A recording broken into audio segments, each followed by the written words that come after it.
Hey, paisans, the time has come. On the air since 2009, the independently produced, non-FCC compliant champ of video game talk podcasting. Here comes Tiger Claw Radio. Here's your host, Critical Failure.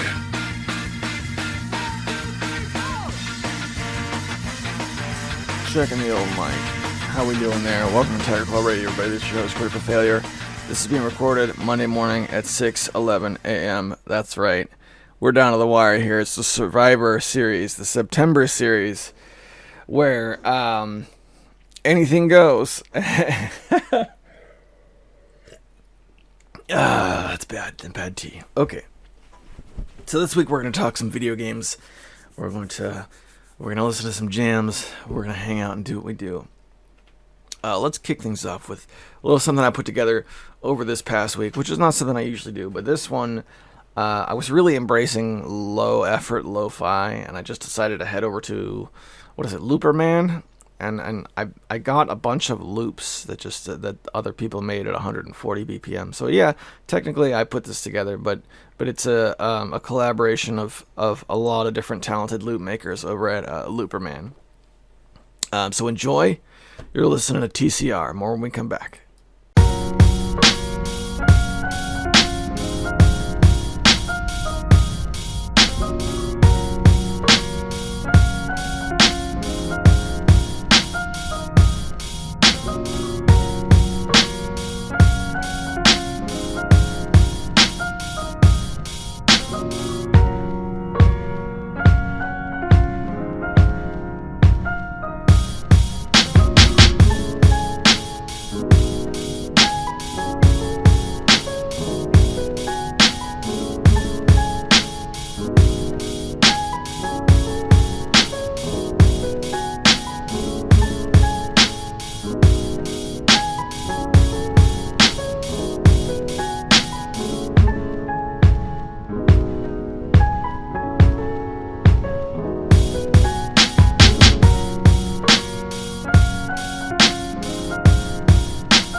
Again, technically something I put together, but I put that together about as much as you could say somebody who is playing with a Mr. Potato Head toy, and they pick out their favorite eyes and nose and mouth, and they stick them all together.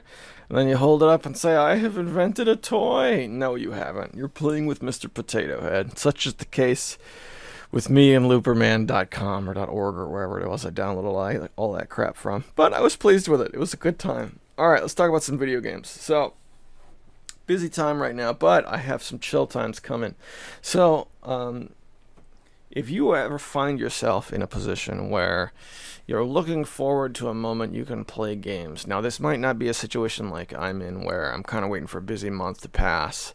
It could be as simple as like maybe you're sitting at school or you're sitting at work and you got like a good solid 5 hours until you get home and you know you have some video game time in the evening.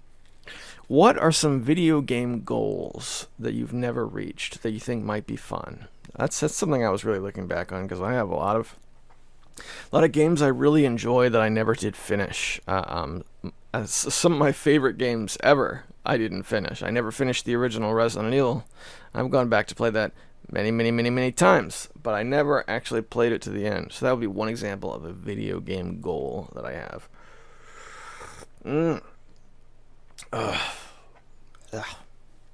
Another good one would be to finish a JRPG. Any JRPG. I always pull out before the end. I pull out before the end or something crazy happens to my save file. And it just doesn't work out. Closest I ever came. Closest I ever came was Final Fantasy IX. Got to disc 3. And then my memory card got accidentally reformatted. Lost my save file. Good game, though. It's a shame that when they sell the Final Fantasy games on Steam, for whatever reason, that one comes at an inflated cost. I was able to get 7, I was able to get 8, but 9 is way more expensive. So, looks like it's just not in the cards for me, boys and girls. I'm stuck with my PS1 version. But, hang on. Are we good? Yeah, I think we're good. That's just me logging into Steam, pulling off the family mode. I'm looking at my Final Fantasy collection, trying to remember if I actually did acquire Final Fantasy IX for Steam or not. Give me a second. Most recently, it happened with Final Fantasy III. I was playing through Final Fantasy III on the Ouya, and I was really enjoying it. Oh man, I was having a great time. The Ouya, of course, had the DS port of Final Fantasy III, which they sold at like $20 because Square tax. And then I got it on sale for $5 on one of the few sales that Ouya had, and I had a great time. I had a great time with it, but always online DLC, and then the servers went down, and now you can't play it. You can't play it anymore. I have it on Steam now, but I have to start over from scratch, and I just haven't done it yet. Yeah, I'm looking at my Steam Final Fantasies right now. 3, 4, 7, 8. That's what I have. Do they sell Final Fantasy V on Steam? I don't know. Now I'm curious. That was the last time I really dug in hard, and then there was a time last year, or maybe even early this year, where I started playing through Final Fantasy VII, but I really only got a couple hours into that. Final Fantasy V. Yeah, they sell Final Fantasy V. I just never picked it up. Looks like regular price, $15.99. But I have all these Final Fantasy games that just aren't getting played. I'm trying to avoid this whole gotta catch 'em all mentality. I would like to reinstall Final Fantasy III and give it a shot again. Here's a review of Final Fantasy V on Steam. All they had to do was use the SNES sprites and interface, but Square Enix are so intent on crapping up their ports with mobile phone quality garbage. Wow, they did not like it. What's the general consensus in this port? Mostly positive. I don't know. Looks okay to me. The inconsistency of pricing in the Final Fantasy series on Steam is just out of this world. Final Fantasy VIII, $15. Final Fantasy IX is $21. Final Fantasy 12 is $50 still. Final Fantasy 15 is $35. And Final Fantasy X2 is $30. 14 is $20. Final Fantasy 14 online. Whatever. I'm not going to try and figure out Steam pricing or Square Enix pricing. What a waste of thought that would be. All right. How we doing? So because we're so close to when I have to start work on Monday, which is when I'm out of time, even though we're only 11 minutes and 45 seconds in, we're going to go ahead and thank the sponsors, and we're going to cut to the fail bag to make sure we can get it done this week. Now, today's the 21st, so technically I have one more show in September. All right. Next week's show comes out on the 28th. So the show 2 weeks from now, even though it's the beginning of October, most of that week is in September. So that one might still be a wee bit short. But the show that's due out on two shows left before I really have time to make a nice long, awesome podcast. And with that, we're going to thank the sponsors who are hanging in with us through this difficult time where TCR is short, where I find an entire week has gone by and I can't even find time to pick up my phone and just talk in it for 5 minutes. But that's okay. And these individuals truly are keeping us alive here. So you have my thanks, gentlemen. And as my thanks, early service will resume in October. As soon as I get the show together, I put it up for these gentlemen. And I also read their names off in sort of Hall of Fame, Hall of Distinguished Gentlemen. They are Hemrock, EmeraldRangers.com, Tecmo Balls, Duravka, Konstantin Kelman, Eric Controller. Thank you, gentlemen, so much. And I hope you're hanging with us and enjoying the party. Let's revisit this past chiptune compilation, Summer Chiptune, Summer Chip 8, not 8, 10, Summer Chip 10. Let's play something off of the final release of Summer Chip 10, and then when we come back, we're going to read some comments. Stick with us, you're listening to Tiger Claw Radio.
That's Pepe. How do I say that?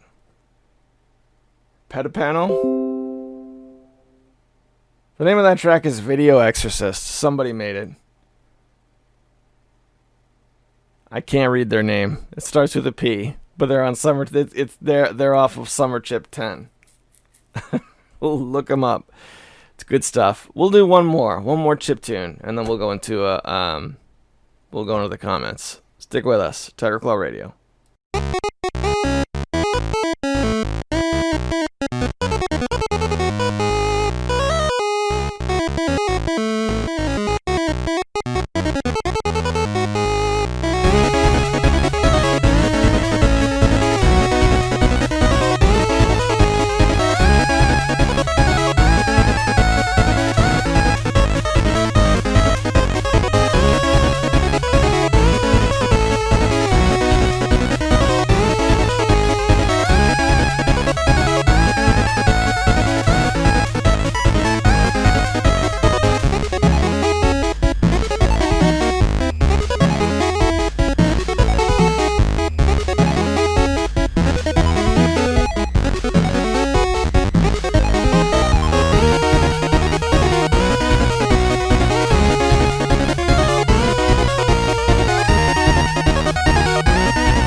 That is Flaming Log with Exhaust Fumes off of Summer Chip 10. Hemrock writes in, greetings and salutations, Critical Failure. Thank you for sticking with the podcast during this tough month. I really appreciate it.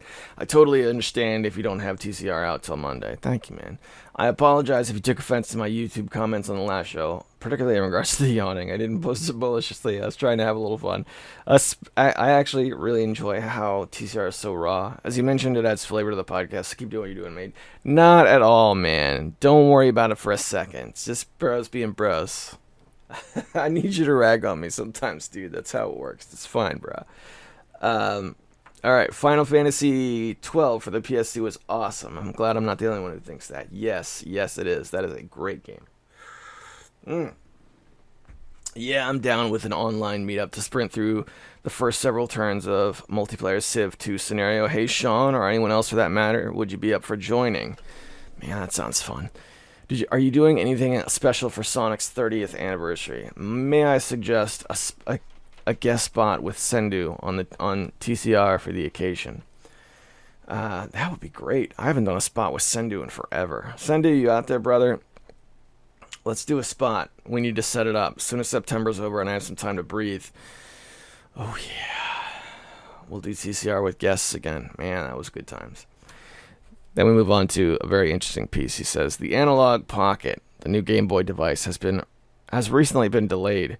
Do you have any opinions on it or newfangled clone consoles in general? The NT Mini, Retron 5, Mini Gen, HD, etc. I got some head-scratching questions for you. All right, let me quick break here. Let's talk about the Analog Pocket before we move on to his question list. The Analog Pocket is, from what I understand, I hadn't heard of it until I read his email, but I did a little bit of research just in prep. And the company that makes it is the same company that a couple of years ago got fame for making like super high-end clones of particularly the Super Nintendo. That's what sticks out to me the most.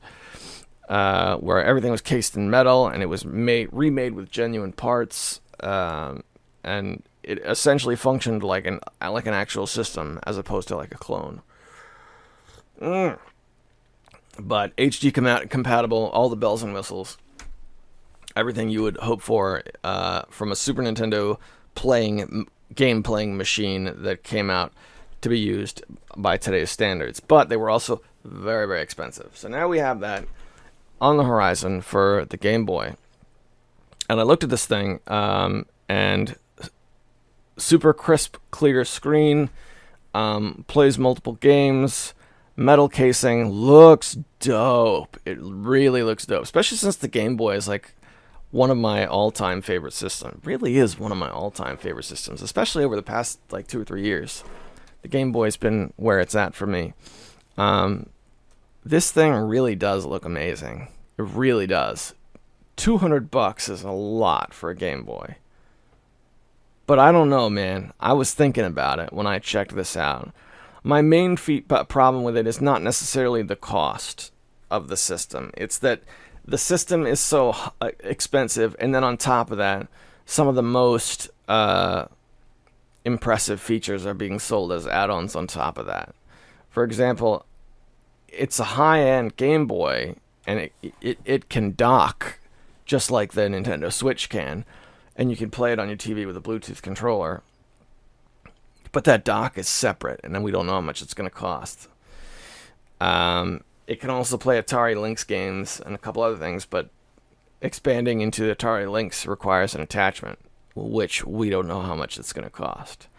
I really don't know. I think they have an amazing piece of hardware that looks gorgeous, that really has me interested, but they're crossing a line in price. And this is CF in 2020, who's gotten more accustomed to saving up for and zeroing in on particular high-end pieces of gear. I could see saving up a couple $100. If this was my system, a couple $100, yeah, why not? Why not? When the gyms open back up, I could put it in my gym bag. When I'm waiting for my wife to get out of yoga and stuff after the gym, I usually find myself chilling on one of those seats up there. I could see playing a high-end Game Boy device quite often. I walk around my office on Saturdays and Sundays. My kids get free reign for a couple of hours in here where they play games. Lately, my son has been playing Super Mario Brothers hacks on the computer, ROM hacks of particularly of Mario Brothers 3. Just having a great time, and I'll walk around with my youngest son in the front pack, and I'll play a Game Boy. I've got a couple of Game Boys that sit high up on the shelf, and I'll just walk by them, pick it up, and I'll play. Now, the games I play aren't good. They're not interesting games worth talking about. I play slot machine games, and I play Caesar's Palace, and I play Chess Master, but that's not the point. The point is, it's a Game Boy. It's one of the old classics. It's recognizable. It has a particular feel to it.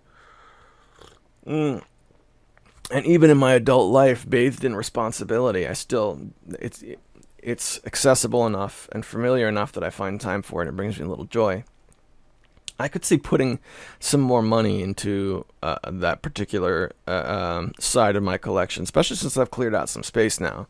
So now I could buy a high-end piece of gear, and I could give it a home, a good, decent spot amongst my belongings, instead of just like, well, here's another game for the pile that I can throw on that is never going to get played. No, that wouldn't be the case. This would really be something that I don't know, man. I was really excited. It's not out yet. Look at that. Oh, man. Has like a little hard case around it, so you wouldn't have to worry too much about the screen getting scratched up in your bag and stuff. It's a really sweet looking piece of hardware. I'm not gonna lie, a lot of money for a Game Boy. And by the way, this is just a straight Game Boy clone. We're not talking about like an emulator device where you have to load it down with ROMs. No. This is just a cartridge playing device. So I would have to dig into my actual shoebox of Game Boy games, which I have many. But yeah, I don't know. It looks cool. It certainly has piqued my interest for another Game Boy cartridge playing device. Even if I don't go with this, maybe I'll go with another one that's lower end. But I don't know. Super cool. At any rate, Hemrock, props for linking me to the article. It says it's been delayed again. So this one came out in July 27th. So I don't know what the status is now. But, whatever. It is what it is. I'm excited to know that the project exists and this thing is here. Even if it's just as simple as an afternoon where I read the article and got excited over it. That's worth it enough. That's a good time. Let's get back to the email because he had some more questions. I got some head-scratching questions for you. I love this because I think we've gone through exactly these questions in the past. This is one of the things about TCR getting old that I find us repeating ourselves. But here we go. If you were trapped on a desert island, what one non-modded console would you choose to have with you, provided you could power it and have a TV and all that? PC doesn't count as a console in this thought experiment. Why would you choose that console? He says, I think I'd choose the PS2. What 5 games would you choose for your chosen console? For me, I'd take Final Fantasy XII, Final Fantasy X, Tokyo Extreme Racer 3, Sega Genesis Collection, Grow Lancer Generations. Now to give it a twist. If you could choose any 5 games from any console, including PC, while you're awaiting rescue, which would you choose? So now he's including PC. Civ 2 Gold Edition, Morrowind, PC, a couple of good choices. Super Mario All-Stars, SNES, Perfect Dark N64, Sonic Ultimate Genesis Collection, PS3. Alright, so a few things for this thought experiment. First and foremost, we're completely removing the idea that I'm now stuck on a desert island. We're going to go ahead and assume that I'm going to get rescued in like a month or something like that, or like a year or something. At all needs are taken care of, so we can really just focus in on the fact that no one is around and I have all the infinite time to play games, but only these games. He says non-modded console, presumably because I can't pick, like I have my hard modded original Xbox, which supposedly, if I knew how to do it, I could load it up with NES emulators, which was the reason why I bought this thing. Loaded up with NES emulators and Atari emulators and everything else. So yeah, I got around it. I don't have a PC, but now I don't have to make a decision. No. So, we're looking at a funnel of thought. And each tier in this funnel, the options get narrower and narrower. So we start at the top, where he says 5 consoles. All right, and in my little shack, there's a TV or whatever. What are the 5 consoles? Okay, so I would want to go with probably the most time-consuming of the bunch. You didn't mention whether or not I had the entire collections or not. Because if I had the entire collections, one of them would be the Commodore 64, which you said you couldn't choose a PC, and technically that's a computer and not a console. So I'm going to leave Commodore 64 off the table for this one, but that would definitely be a choice. Millions of games, game creation, lots of imagination, rudimentary technology, yes. Primitive technology, yes. But lots and lots of imagination. That was a time when imagination was the industry standard, which is an amazing thing. We don't have that anymore. We do not. Now the industry standard is settled into a lot of tropes and a lot of neatly categorized games that we've seen before. Not that that's all bad. It's a different era. We can see a popular game come out now, and you can look at that and think back for the last 20 years, and you can think of probably like 5 or 6 games that this new game is exactly like. Even though the new game might do it better, even though the new game might do it different, that's just the way it is. Back in those days, all right, even not that far back, even as far as like the late MS-DOS era, when I was very young, in order for a game to really come to the forefront, it had to do it by just having imagination and doing something that no one else had done, and being crazy and just being unique. They didn't really think of consulting dopamine loop experts much the way mobile games do these days on how to generate a dopamine reward system loop to keep people playing. They didn't have anything like that, when they made Zork. They didn't have anything like that when they made the original Mario Brothers or Pong. The excitement came from touching new technology. I don't know how we have to push the boundary to get that these days. Like, that's something that when the Super Nintendo was coming out, right? We were the Super Nintendo repackaged a lot of... Sega Genesis did this too. It repackaged a lot of ideas we had seen already. Think like Super Mario World. Super Mario World was a game, even at that point, we had seen already. But it was just starting to repackage those new ideas on a higher end. I think that was really the first time I experienced that, was when the Super Nintendo came out. That big leap, I don't know how we would take that leap now. And I think systems keep trying to, like this PS5 thing. I couldn't possibly be more apathetic for a PS5. I couldn't be. What is a PS5 going to give me that a PS4 or a PS3, even for that matter, isn't giving me? Apart from charging me for the internet, which you guys know I'm very bitter about.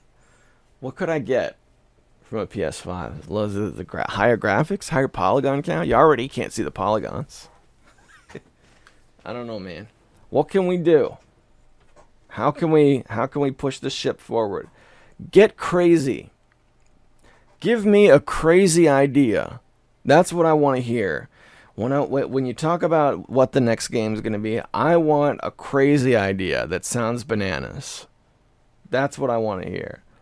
Flight Simulator, Microsoft Flight Simulator that uses the global satellite feed as a map. That is a crazy idea. Now, maybe I don't care about Microsoft Flight Simulator, but at least they came up with a crazy idea. And so I'm digging it. So I would go back to the era of real imagination, where imagination was on the forefront, where the games were harder to play because they were a lot of new ideas. The NES had some of that. So, but looking at my consoles now,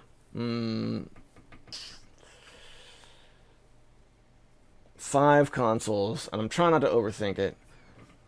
NES, it would be the Sega Dreamcast, it would be the Sega Genesis, because the Genesis had some, it had some games on it that were, that you could really put some time into, that required a lot to get anywhere in. Like, that would be the time to play the Phantasy Star series, start to finish.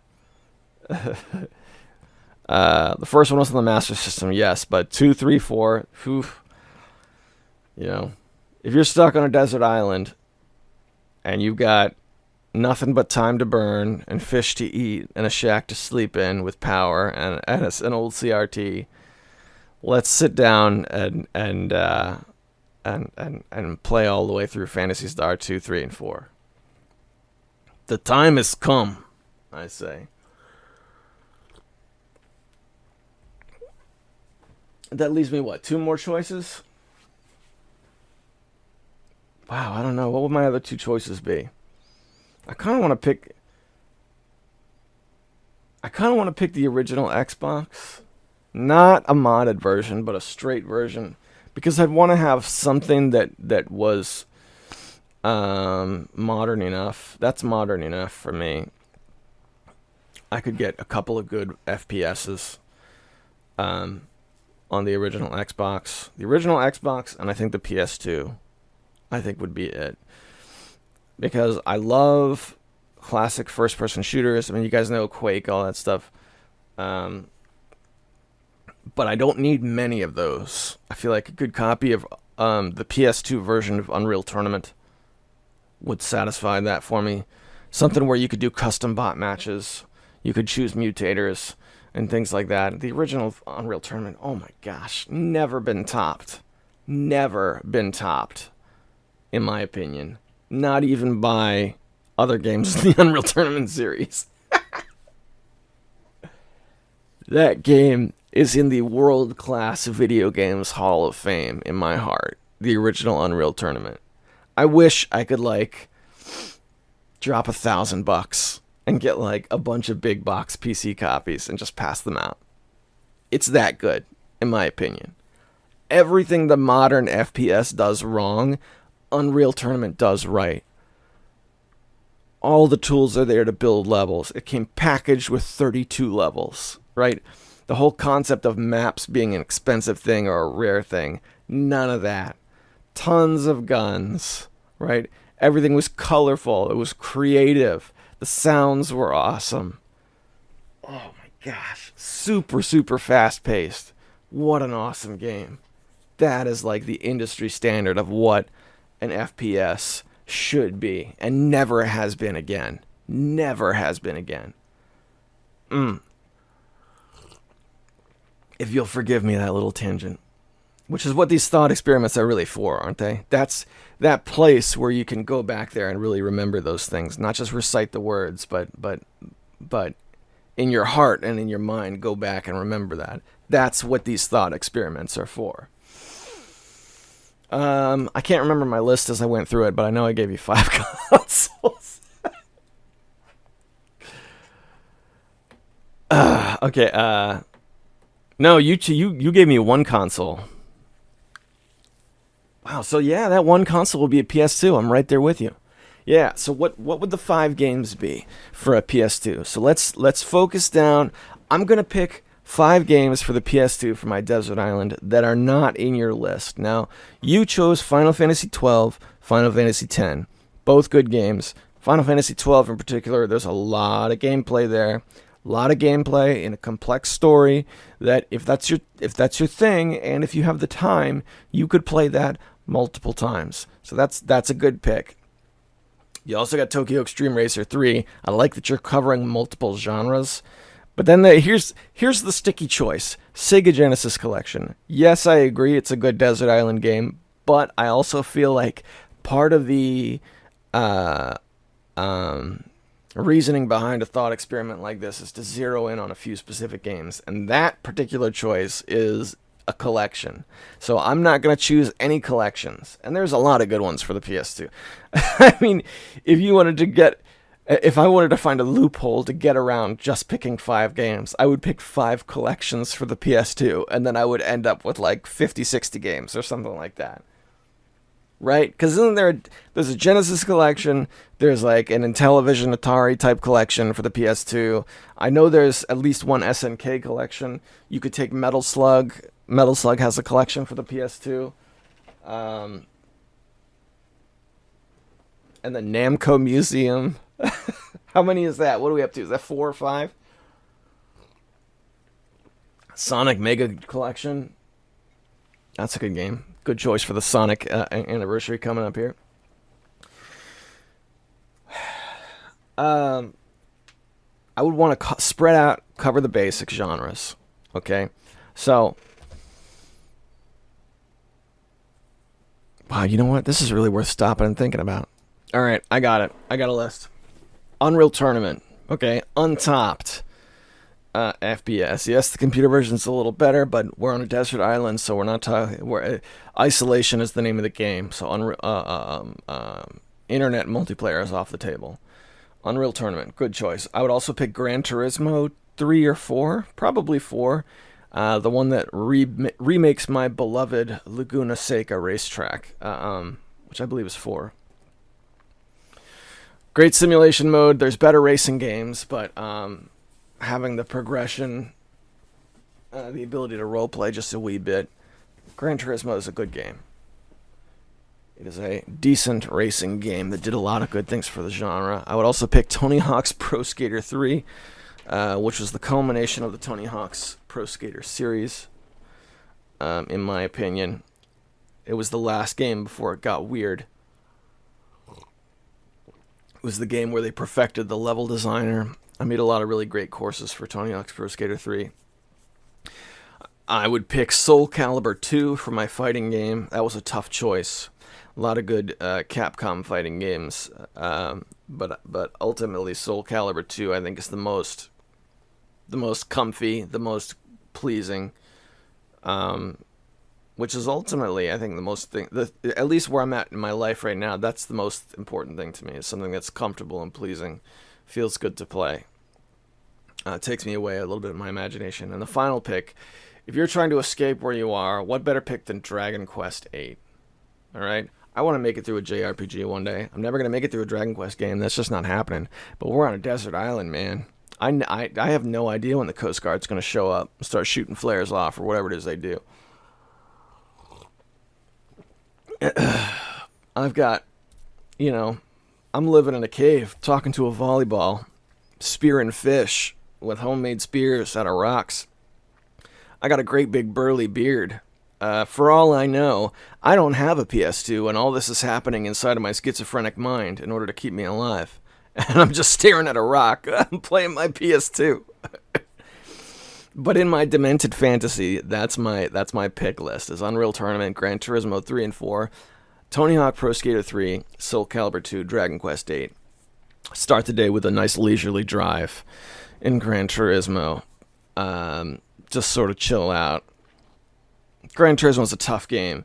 People usually look back on those games as brutally difficult, and they were that, yes. But they were also a new frontier in terms of different cars, different places you could drive, just quality of life things. Tough games, yes, but they were really some of the games that popularized driving as a simulation, as opposed to being the arcadey style of driving you would find like in Burnout or something like that. Take a nice leisurely drive in one of the Gran Turismo games. Then a couple rounds in Soul Calibur 2. And then if I felt like it, I would either I think off of Soul Calibur 2, I'd be fired up. Then it would be time to make a decision if I'm going to play Unreal Tournament for the rest of the day, or if it's going to be Dragon Quest 8. And then on some days, I'd probably swap out I'd probably swap out Gran Turismo for Tony Hawk's Pro Skater. So that list gives me, I have my creative option, because I can create levels in Tony Hawk's Pro Skater 3. But I have all of the gameplay elements in those 5 games, really, that are important to me across any genre. So yeah, I guess the fact that I could zero in on that list of 5 games without picking any collections, without picking any games that have been chosen already. No homebrews, no hacks, nothing like that. These are 5 industry released real games on the PS2. Maybe the PS2 is my favorite system. Wow. Heck of a thought experiment, man. And then what would you choose for any console, including the PC? So this is the list of 5 games of all games. Oop, hang on. I find this one harder to answer because I got so into the last one, but I'm going to give you some sort of answer. I would pick Unreal Tournament for the PC because I just got finished thinking about how much I love that game. The PC version, very similar, except that I would have access to the development tools. So that's a good desert island choice. I could sit and I could have my matches against the bots for all eternity, and I could generate my own levels. I would also add in Quake for the PC just because it's a beloved favorite of mine. I would continuously go through the main storyline again and again and again and again and again and again, but I'd also have access to Reaper Bot. I'd also have access to the Arcane Dimensions for just an infinite amount of adventures. I would also pick Dragon Quest VIII for the PS2 because since we've been talking about it, I feel like playing it right now. And the last 2, that's where I would do my cop-out. The last 2 choices would be collections. while we're on the subject of the PS2, maybe I would pick, what was the one that you chose? The Genesis collections. Yeah, there's a lot of Genesis collections out there. Maybe I would choose like the Genesis collection that came out on the Xbox 360, right? Do you remember that? When I can't even remember what it was called, but it was the one where the original Phantasy Star was an unlockable game. That would be it. It would be the Genesis collection for the Xbox 360. And then the last one, maybe King of Fighters Orichi Saga. King of Fighters 2002 Unlimited Match. Some sort of fighting game. Hope you and your family are doing well. You are the Mr. T of the podcast world. I'm rooting for you, Hamrock. Thanks, man. It's good to hear from you, brother. All right. I got to shut this down for a minute and go get my boy up. There we go. All right. That was Hemrock's letter. We're going to head over to YouTube and read the comments. So one of the things Hemrock asked Kiddo was 5 desert island games. You're stuck on a desert island. You're safe. You got a house. There's power. There's a TV.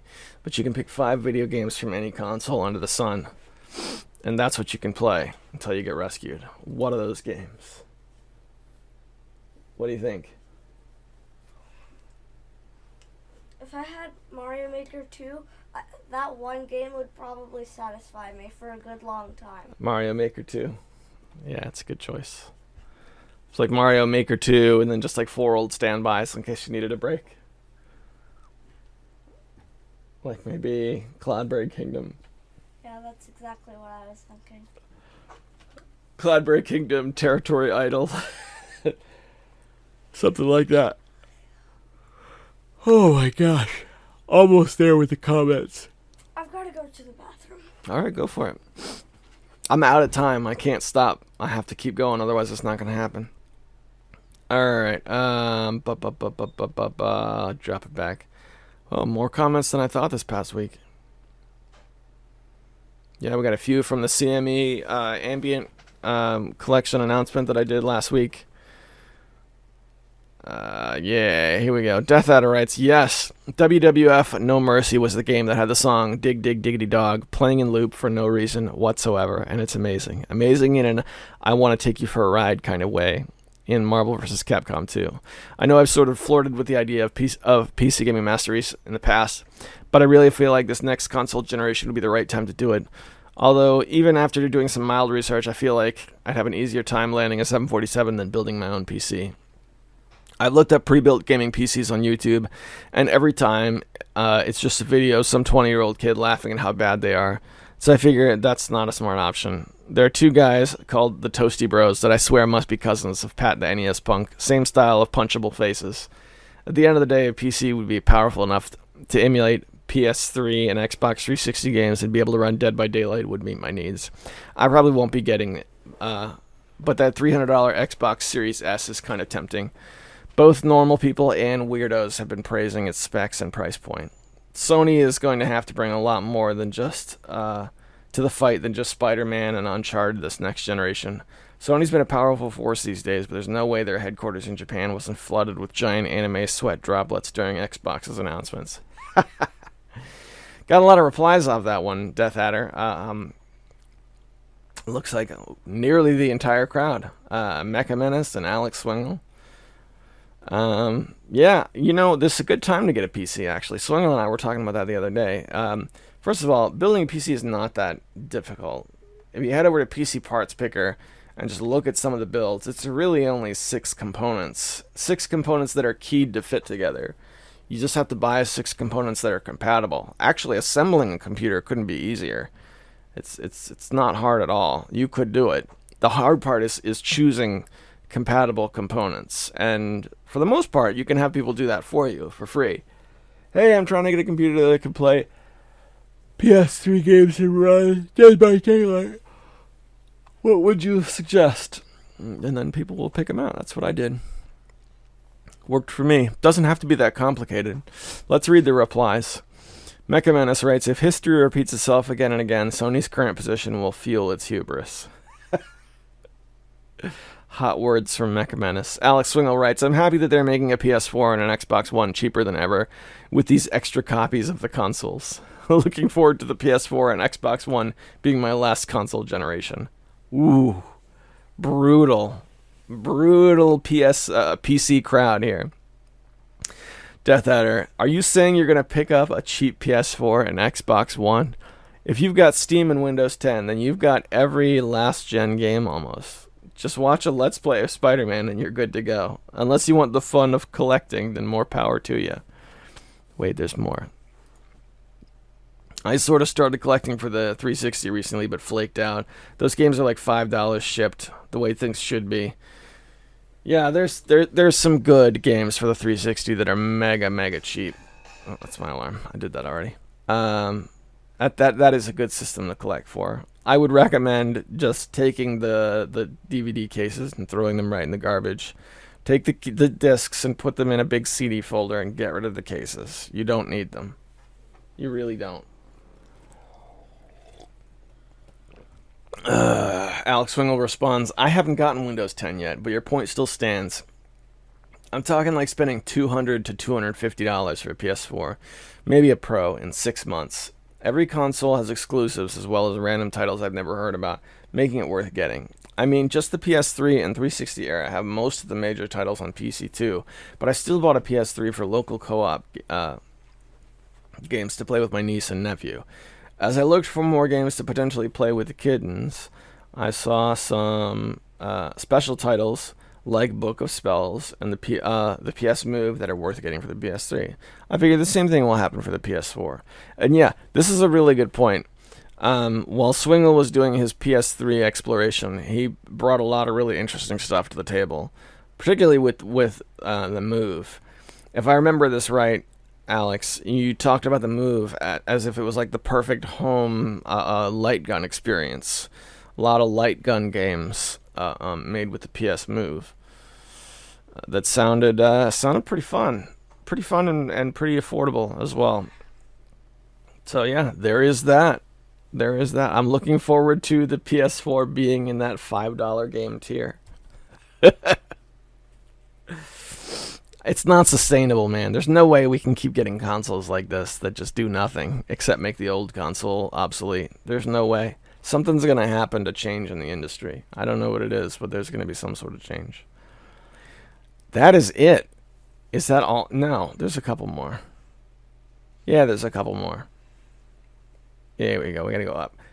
Mecha Menace writes, minimize window, GIF too much. Hamrock, true. Yes, it was too much. I don't know why it rendered so fast. It's when I open that GIF up natively and look at it, it's a slow nod. I don't know why it played in super fast motion. And it also took 12 hours to render. So, last time I ever do that. Don't worry.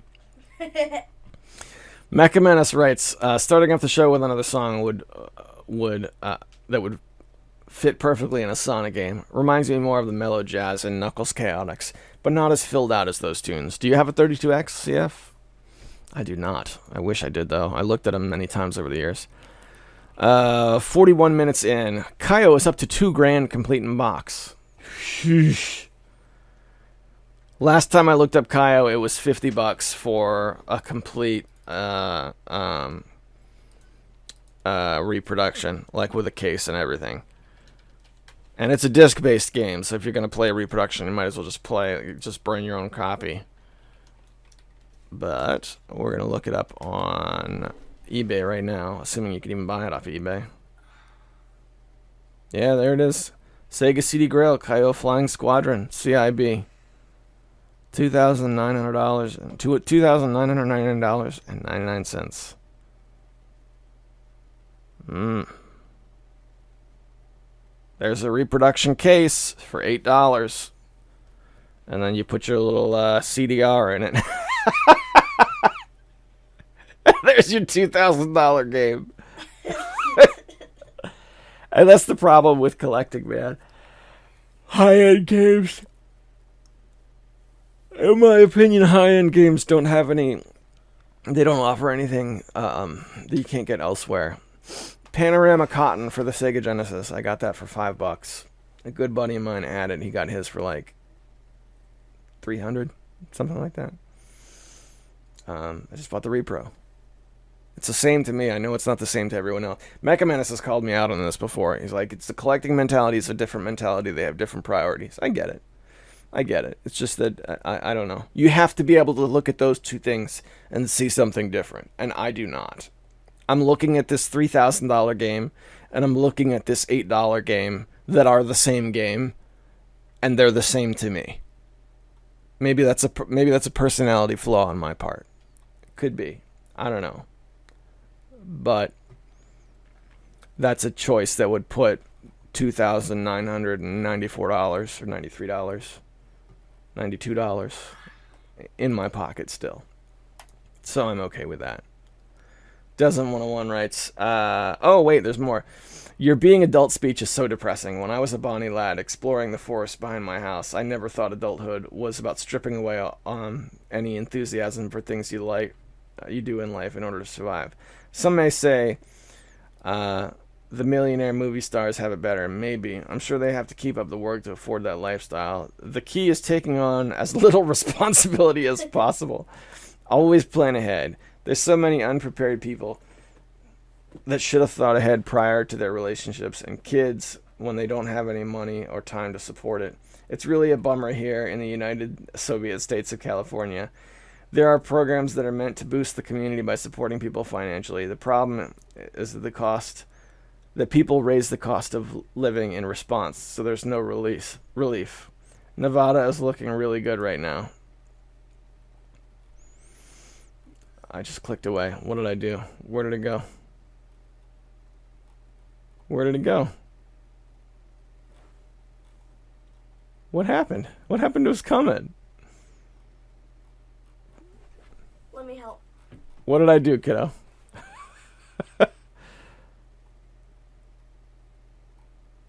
No, that's too far down. See the icon? That's like 2 weeks ago. Silly Face Man was last week. Remember? That's Death Adder. We were reading Mecha Menace. Yeah, here you go. There it is. It folded up. Hit read more. Thank you. That's the whole thing. Cost of living in response. Yeah, so there's no relief. Nevada's looking really good right now. Don't be depressed, Mecha Menace. Don't be depressed. It's okay. The whole childhood thing, you get that back. You get that back when you have kids. Don't be depressed. It's okay. As for the 32X, I've gone back to look at it many times. When I was a wee lad, I managed to get my hands on a copy of Doom for the 32X. And I didn't have one, so Doom sat on my shelf for the 32X forever until I got older and moved out. Yes, I agree. I would love to have one. But I don't know. I never took the plunge. There was always something else to get. I wanted to have, because I have a Model 2 Sega Genesis. I got a couple Segas, but my Model 2 Sega Genesis, I wanted to have that with the Sega CD that expands out in one direction and the 32X that sits on top of it. I think that's the final form of Sega Genesis. I wanted to build that, and I never did. What does the 32X go for now? Sega 32X. I'm going to say like $40. It can't be too much. Now let's actually look. Sega Genesis 32X video game console. Black, $60, opening bid, a little less than $20 shipped. It's always been, the price is never the same, but it's always been a little bit more than I've been willing to pay. It's looking like 140, 130. Between 130 and 140 is like the industry standard right now. Refurbished, $65 plus $15 shipping. I don't know, man. And that's not bad for a console, even like a weird console expansion. It's just that I don't know of enough 32X games that I really want to play. I don't know if I could name any. I'm looking at them now. Knuckles Chaotix 32-bit is super expensive. You know, there's Doom, which I have on many other platforms. Virtua Fighter. What's good on the 32X, man? I know there was some weirdo like 32X Sega CD crossover games where you had to have both or something in order to play them, but I don't really know that much about the 32X, to be perfectly honest with you. I don't know. Looks cool though. One of these days, when I win the lottery, maybe I'll build my super awesome Sega Genesis with 2 expansions. You're never going to win the lottery. How's that for depressing? Yo, it's real depressing. Yo, I remember this. Another MS-DOS game just supported you. That's a comment somebody left on my Jetpack game. Desm101 writes, X2 is stylish and fun, but it definitely feels more like a game for girls since you dress them in all different outfits and stuff. I never played far into it. As far as Final Fantasy XII goes, it has to be one of my favorite Final Fantasy worlds ever. The DS strategy game Revenant Wings is a very good continuation as well. Awesome, man. Awesome. Yeah, X2 was a little, I don't know. It didn't get me hooked, but I can't say anything bad about it. Hemrock, snap it to a Slim Jim. Oh, yeah, good vibes. Steel chairs off the top ropes, brother. Killing Slim Jim. Hemrock writes, 23 minutes in. Flea Market Madness at Tigerfest sounds fun. 26 minutes. Yeah, what was Nintendo thinking when they named a game's new Super Mario Bros. Wii? I can't wait for that one to hit Virtual Console. It sounds like Microsoft and their Xbox One, not to be confused with the original Xbox, or what had been previously known as Xbox One. I wonder if they do any type of consumer testing before they choose their names. Weird. Yeah, I don't know. There has to be something that we're not considering, like, if they choose an inflammatory name they know that will make us upset, then somehow it does something good. Even though it's irritating, it must get people talking enough to help the console sales somehow. I'm convinced they're making it bad on purpose. It must help them in some way. Light Studios writes, so much space clearing. Can't you just go hoarder and get a storage locker? No, I can't. I can't. I'm not going to pay additional money just to own my games. I'm sorry. I know people do that sometimes, and it works for some people, but it doesn't for me. Besides, it just, what am I gonna get a storage locker so I can put Ghost Recon and Call of Duty 3 for the Xbox and PS2? Nah, I'm good. I'd rather find a way to pass those on to somebody else. Also, you owe me an arm and a leg. I never saw it that way. But if you're obligated for anything, you can repay me with more articles, maybe some Atari games. Those should take all of 47 minutes to write. Yeah, that's true. I will. I am gonna return to the to Emerald Rangers in October. That is to have 2 goals for October. One is a big fat TCR that runs jumbo, maybe like a 2-hour TCR, and multiple articles on Emerald Rangers. That's my goal for October. Well, work starts for me in 7 minutes, so I have to end this podcast right now. We made it through all the comments. Thanks for listening. Take care, everybody. Do the best you can. Don't give up. I'll see you next week. Goodbye.